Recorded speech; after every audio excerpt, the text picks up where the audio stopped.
Is it a ticking time bomb? And who should be held accountable? So keep tweeting us NTV Kenya at Lubembe_Winnie. We'll be sampling your feedback in just a moment. But for now, we have Kate Maina-Voli, who is the country director for Plan International Kenya. And we also have Sadia Hussein, who is a women's rights advocate, and she is joining us via Zoom. So Sadia, again, you've painted a very harrowing picture of what the situation is right now in Tana River, and you've talked about how important it is that the women are empowered. Not only the women, even the men, but generally the women are empowered because they are the ones who are really faced with a very hard task, and that is to ensure that at least there's water, and there's food to the family. So for now, when it comes to then empowerment, what are some of the things that you think need to be done to ensure that this woman or this young girl, or just let's say the family in general, is empowered?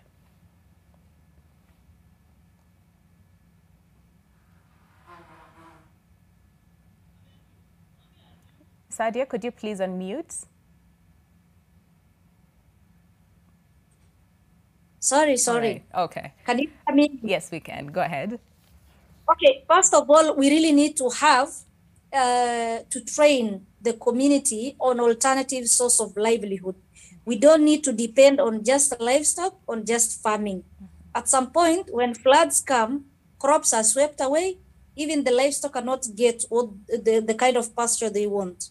Again, when drought comes, cows are swept away and farmers cannot plant. How do we ensure that these communities living in Tana River can have alternative source of livelihood? We have young men and women who have the energy, they have the ability, they just lack the capacity. How can we ensure that we empower them with resources? Number one, we really need to have short-term and mid-term and long-term solutions. That first, we really need to have young people who are planting trees everywhere, at schools and anywhere else that is possible, that we really need to plant as many trees as possible. These young people can be paid. That is job already for them. And at the same time, we are saving the crisis of climate change by ensuring our environment is okay. The second thing that we can do is for the girls. Right now, because of the poverty issues that has been brought by climate change and the drought situation, there are a lot of girls who cannot even access sanitary pads. Imagine if they couldn't be able to access before. How about now? So we really need to train girls on how to make reusable pads. They will have double benefits. Number one, they'll be selling the pads and get something on the table. Number two, they'll be able to help their periods. So we will end the period poverty in the process. Another issue that we really need to do, we really need to have milk coolants for the livestock keepers. We really need to have, machines that can actually do some irrigations for the farmers. Imagine we have the longest river, as I told you earlier, but again, farmers are dying poor. Livestock keepers cannot access the water corridors because at the end of the day, we have not been empowered enough to coexist and live together in a happy and harmonious way. So climate change has actually resulted in so many things, including gender-based violence, because at the end of the day, if there is no food on the table, then men and women will clash eventually. So we have the increased rates of gender-based violence because of the increased poverty as a result of the drought, as a result of the climate change.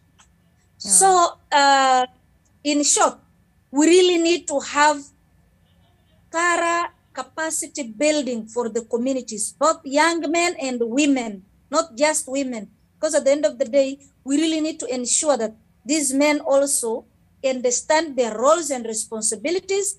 Women also are empowered enough so that they can sustain their livelihoods. Imagine it's the woman who stays with this child and ensure he or she goes to school. If the mother is not that empowered, then we are doomed to lose. That's what we really need to do. Restocking, giving the farmers capacity to have machines that can actually put water on their farms. We really need need to do practical and effective methods that will ensure these people have food on their table. We cannot rely on relief food year in, year out. We are just tired. We really need to kuwezesha jamii. Thank you. I hear you, Sadi. And of course, I'll come back to you in terms of then what role does the community, does the family, does the people who are really, really affected by this, what role do they have to play to make sure that then again, they do not find themselves in such a situation that is in the future?